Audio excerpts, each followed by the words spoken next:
BSc part second, good afternoon. अब आज आपको हम प्रावस्था नियम कंटिन्यू कर रहे हैं। आपको इससे पहले बता दिया है कि प्रावस्था किसे कहते हैं, घटक किसे कहते हैं, स्वतंत्र कोटियों की संख्या किसे कहते हैं।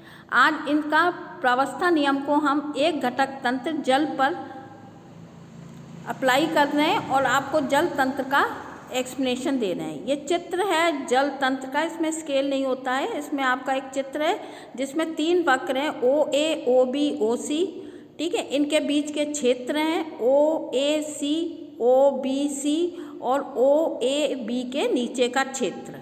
इसमें 2 टर्म दिखाया गया है। इस चित्र में 2 पॉइंट दिखाए गए हैं, एन जो कि 100 डिग्री सेंटीग्रेड पे जो कि पानी का क्वथनांक है, और दूसरा है एम जो 0 डिग्री सेंटीग्रेड पर है जो कि बर्फ़ का गलनांक है। अब इस जल तंत्र के इस चित्र को एक्सप्लेन करेंगे। इसमें 3 वक्र होते हैं, ओ ए, ओ बी, ओ सी, जिसको आपको पहले बता दिया गया है। अब आज इनके बीच के क्षेत्रों के एक्सप्लेनेशन दे रहे हैं, बीच के क्षेत्रों को समझा रहे हैं।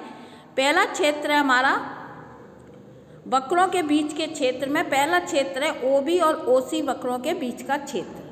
अगर आप ओ बी और ओ सी वक्र के बीच का क्षेत्र देखें तो इसमें केवल एक ही प्रावस्था है, जल। तो प्रावस्था की संख्या 1, घटक की संख्या 1, और अगर इसका नियम P + F = C+2 तो 1 + F = 1 + 2 तो F का मान आता है 2। अतः ये क्षेत्र अचर, ये क्षेत्र द्विचर तंत्र को प्रदर्शित करता है। अतः इस क्षेत्र में किसी भी बिंदु पर यदि हम तंत्र को पूर्णतया अभिव्यक्त करेंगे तो इसमें हमें ताप और दाब दोनों को निश्चित करना पड़ेगा। इसी प्रकार वक्र OC तथा OA के बीच का क्षेत्र, ये एक प्रावस्था बर्फ को बताता है। तो P का मान 1 है, C का मान 1 है, P + F = C+2 से यह भी द्विचर तंत्र को प्रदर्शित करता है। यदि हमें इस क्षेत्र में जल के आचरण का अध्ययन करना हो, कोई भी बिंदु लेंगे x, y, z, तो इसमें हमें ताप को भी निश्चित करना पड़ेगा और दाब को भी निश्चित करना पड़ेगा, इसलिए इसको हम द्विचर तंत्र कहते हैं। इसी प्रकार तीसरा क्षेत्र है हमारा OA तथा OB वक्रों के नीचे का क्षेत्र। तो इस नीचे के क्षेत्र में भी एक ही प्रावस्था है, वाष्प जल है जो वाष्प के रूप में है, और इसमें भी प्रावस्था की संख्या 1, घटक की संख्या 1। तो P + F = C+2 से ये बराबर होता है F = 2। अतः यह भी द्विचर तंत्र को प्रदर्शित करता है। अब आता है पॉइंट O। O को हम कहते हैं त्रिक बिंदु या ट्रिपल पॉइंट। ये वो पॉइंट होता है जहाँ पर तीनों वक्र OB, OA और OC मिलते हैं। इस बिंदु पर हमारे पानी की तीनों प्रावस्थाओं का अस्तित्व होता है। यहाँ H2O सॉलिड, H2O लिक्विड और H2O गैस, तीनों जो हैं वो आपस में साम्य अवस्था में रहती हैं।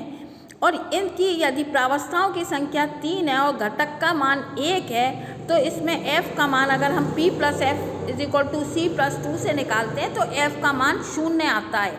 0 का मतलब होता है अचर तंत्र, जिसमें कि हम ताप और दाब को परिवर्तित नहीं कर सकते। त्रिक बिंदु एक निश्चित ताप और दाब पर होता है, जिसमें ताप का मान है 0.0098 डिग्री सेंटीग्रेड और दाब का मान है 4.58 मिलीमीटर।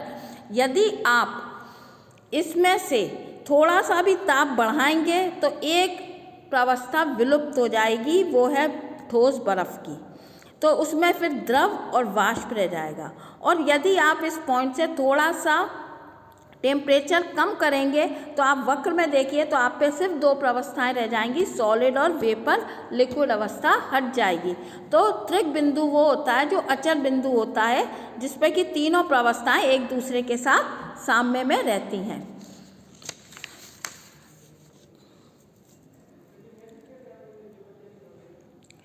अब आपको बताते हैं मित स्थायी साम्य और स्थायी साम्य। यदि आप सावधानी पूर्वक जल को ठंडा किया जाए तो कभी कभी बिना बर्फ प्राप्त किए हुए जल को उसके हिमांक 0 डिग्री सेंटीग्रेड के नीचे ठंडा करना संभव है।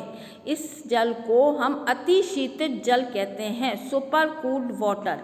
इसे वक्र OD से दर्शाया गया है, जो कि वक्र BO BO का बहिर्वेशन है। अगर BO को हम पीछे की तरफ बढ़ाएं तो हमें वक्र OD प्राप्त होगा। यह जल और वाष्प का मित स्थायी साम्य है। यह अस्थायी अवस्था है। यदि तंत्र में थोड़ा सा भी विक्षोभ हो तो तंत्र स्थायी अवस्था में स्वतः ही परिवर्तित हो जाता है। यदि बर्फ का छोटा सा टुकड़ा हम डाल दें तो बर्फ व जल का स्थायी साम्य स्थापित हो जाएगा और OD जो वक्र है वो हट जाएगा और ये OA में परिवर्तित हो जाएगा। तो इसको हम कहते हैं मित स्थायी साम्य, जो कि स्थायी नहीं होता। सावधानी पूर्वक करने से हमारी एक अवस्था आ जाती है जिसे हम स्थायी साम्य कहते हैं। अब मित स्थायी साम्य और स्थायी साम्य में क्या अंतर है? मित स्थायी साम्य और स्थायी साम्य में सबसे मुख्य अंतर ये है कि मित स्थायी साम्य को हम सिर्फ एक ही दिशा से प्राप्त कर सकते हैं, जबकि स्थायी साम्य को हम दोनों दिशाओं से प्राप्त कर सकते हैं। ये उदाहरण के साथ हम आपको बता रहे हैं।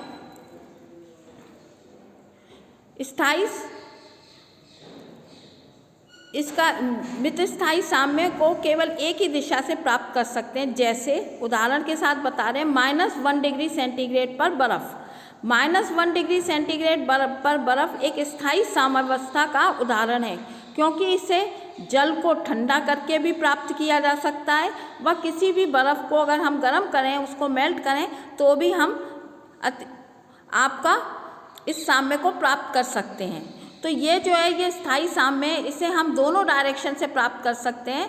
बर्फ़ को गर्म करके भी प्राप्त किया जा सकता है और जल को ठंडा कर भी इसको प्राप्त किया जा सकता है। परंतु -1 डिग्री सेंटीग्रेड पर अति शीतल जल जो है वो एक मित स्थायी साम्य है, क्योंकि इसको हम एक ही दिशा से प्राप्त कर सकते हैं। इसको जल को धीरे धीरे ठंडा करके ही प्राप्त किया जा सकता है। परंतु यदि हम बर्फ़ को गर्म करेंगे तो वो साधारण जल में परिवर्तित हो जाएगा, अति शीतल जल प्राप्त नहीं होगा।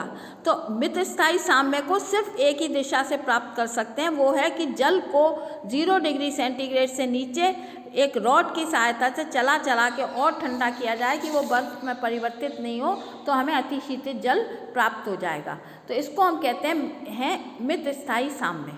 इसके साथ आपका जल तंत्र हमने यहाँ पे समाप्त कर दिया है। कल आपको हम पढ़ाएंगे कार्बन डाइऑक्साइड सिस्टम। तो अब आप ध्यान से पढ़ें, प्रावस्था और क्या है, प्रावस्था नियम क्या है, स्वतंत्र कोटियों की संख्या क्या है और किस तरीके से हम किसी भी एक घटक